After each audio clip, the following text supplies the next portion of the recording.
और आज मैं बात करने जा रहा हूँ कवि दूषण कुमार द्वारा लिखी गई कविता जिसका शीर्षक है गजल।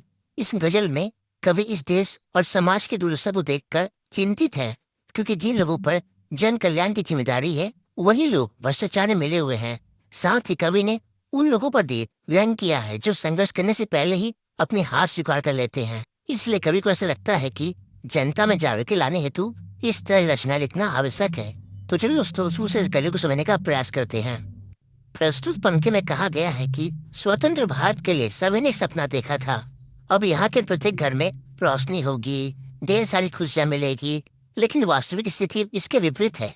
प्रत्येक घर की बात तो दूर, यहाँ तो पूरे शहर के लिए भी एक दीपक या किसी प्रकार का प्रकाश उपलब्ध नहीं है। सभी जगह अंधेरा ही अंधेरा फैला हुआ है। मतलब सामाजिक व्यवस्था अत्यंत न्यायजनक स्थिति में है, जहाँ लोगों को खुशी प्राप्त करने के लिए कोई अवसर नहीं है। ऐसी व्यवस्था वाले समाज में कहीं भी सुख चैन नहीं है। यहाँ के वृक्षों के नीचे भी छाँव नहीं मिलती, बल्कि वहाँ भी धूप ही लगती है। मतलब जिस व्यवस्था में जिनके आश्रय में लोगों को सुख शांति मिलनी चाहिए, वहाँ भी इसकी प्राप्ति नहीं होती। चारों तरफ अव्यवस्था और भ्रष्टाचार का वातावरण फैला हुआ है। ऐसी स्थिति में यह मन करता है कि इस देश को छोड़कर हमेशा के लिए कहीं दूर चले जाना चाहिए। प्रस्तुत पंक्तियों में कहा गया है कि भारत के लोग कभी भी अपने अभाव पर नहीं रोते। यदि उन्हें पहनने के लिए कमीज ना मिले तो वे अपने अधिकारों के लिए संघर्ष नहीं करते, बल्कि अपने पाँव को सिकोड़ कर अपना पेट ढकने की कोशिश करते हैं। उनमें विरोध और संघर्ष करने की भावना मर चुकी है। देश के शासकों के लिए ऐसे उदासीन और संतुष्ट जीव बहुत ही अनुकूल है। इन्हीं के कारण कुशासन की सत्ता बड़े आराम से चलती है।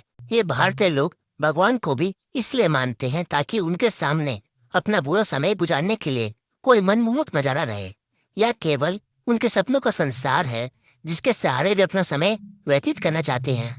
प्रस्तुत पंक्तियों में कवि ने यह बताने का प्रयास किया है कि समाज का शोषित वर्ग पूरी तरह यह विश्वास किए बैठा है कि सत्ताधारी लोगों के दिल पत्थर के हैं।